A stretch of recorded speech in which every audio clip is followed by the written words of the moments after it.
Good morning, good morning, good morning. We're on our journey walking the trail, the Snake Creek Trail. We did about maybe 2.5 miles so far, almost 3 miles. And speaking of miles, we're checking in with our Marital Miles series, yeah. And today we want to talk about a topic, if I can catch up this gentleman, because he's walking ahead of me. Today we want to talk about the whole issue, it's an issue of apology or the lack thereof in a marriage. So, babe, stop, come back. Right, so, alright, so we find that a lot of times when we have marriages, one or both parties are not willing to apologize, when there's an infraction. And there's a lot of reasons for that sometimes. Most of the times, or a lot of the I can only speak for myself. A lot of the times, you don't feel as if you are the party that is wrong. Good morning. Me never wrong.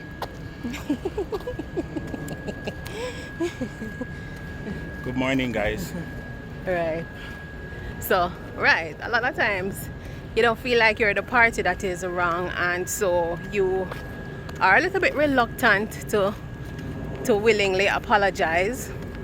And a lot of times too, you ask the question, am I the one to start the issue? And not because you are not the one to start the issue doesn't mean that you are not an equal participant. Hold it, my hands are too short. Doesn't mean that you're not an equal participant in whatever conflict. The conflict is, and a conflict involves two people. It's not just one person. Even though one person might start it, chances are by the end of the conflict / feud / war, both parties are on board, toe to toe, and stuff like that. And for me, being the one who is more mild-tempered, and that is a misconception sometimes, because we sometimes also feel like because you are the one who is more mild-tempered and the quieter party, that you are the one throwing the least blows. And sometimes the quiet blow them juke you in your side, you see. So Silent river run deep. Silence. Right, so the truth is, one of the reasons why a lot of times parties are not willing to apologize is because some people are in their relationship feeling like it's you against me. Mm-hmm. And to apologize is to exhibit signs of weaknesses.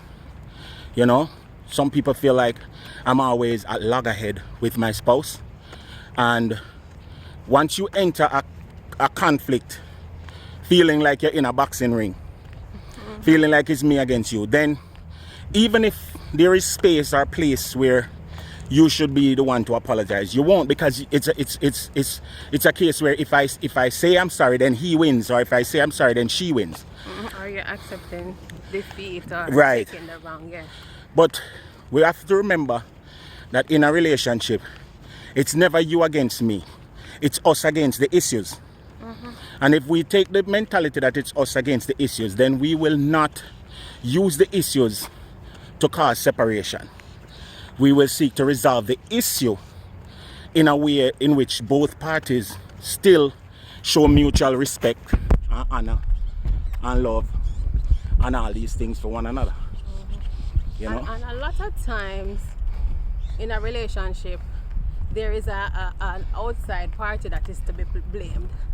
This outside party, this woman who is always, coming in the middle of your marriage, this woman who is always on the outside trying to make issues with you and your spouse, this woman who is always there as the divisive means trying to pull you guys apart, that woman is the problem that is always causing the issues in the first place.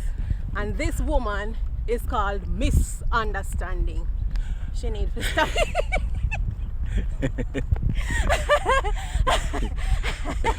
Right, but on a real Cause me though. just a say. Me no know who she a talking of. Me wonder which relationship she a talk about. You understand? Well, on the real though, a lot of the issues and the arguments are because of misunderstanding.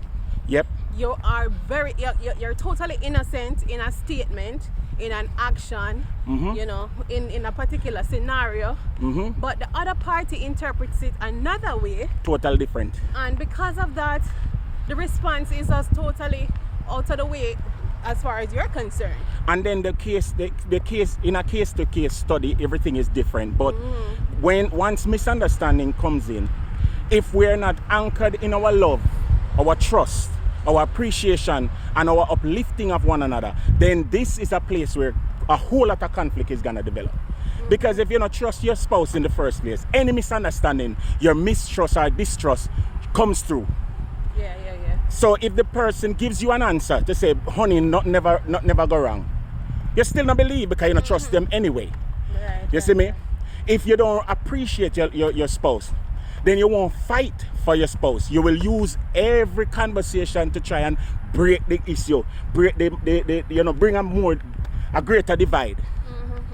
You know, and if you're not thinking of uplifting each other, then you won't take corrections or give corrections in a good way.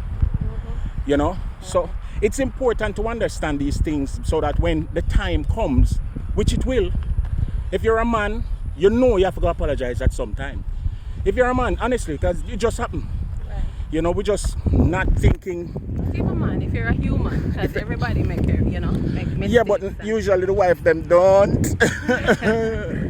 Oh, God. And another thing though, regarding apologizing, a lot of us are in the habit of we're apologizing, and of course we assume that the issue is out of the way, but sometimes if the issue is not addressed, you know, discussed, communication is not there, then guess what happened? Something happened that we call sweeping it under the rug. Oh yeah. And so the issue is still in the back of your mind, it is still there in your subconscious. The issue But you're is just still not there. you're just not bringing it forward until Because you explode. Right, and sometimes you find that men don't like to talk about things. Yeah, most We men. want to talk about it because guess what? It happened, yes. You apologize, yes. But however, And let then us get to the root of it. Yeah, us but try watch to, this. To figure it out and fix it. men are not like that though. Yeah, but they need to be like No, that. they can't. They can't. It's physically impossible for a man to want to get to the root of. And that's why you unless find, him really and truly in touch with him feminine side. And that's why you find that issues or people snap so easily, because unresolved issues, they just, you know, can resurface a lot of times quickly when they're not dealt with. In a relationship though, let's turn back here. All right, we'll turn back, guys. Going back this way.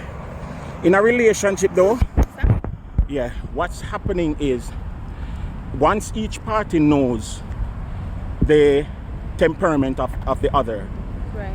then both parties, listen carefully what I say now. Both parties has to go to a level or a point of compromise. Meaning, the woman who wants to resolve the issues will not seek to prod so much. The man who wants to avoid the issues will be a little bit more forthcoming, a little bit more transparent, understanding that this is what my wife wants, and she understanding that this is how my husband operates. Right. And if we, again, out of respect for one another, seek to resolve issues, taking into consideration each other's temperament, then obviously it's gonna work for the best. Right. All in all, no marriage is perfect. And so at the end of it all, we really and truly have to do our best, right? We have to do our best. And like how you start the conversation, end it. No, I just want to encourage other marriages, because we know we go through our stuff here, and we know, you know, chances are you guys go through stuff too. But just know that sometimes you have to just apologize, move on, and make love last. Marital Mile, we're going to talk about some more things. Talk to you soon.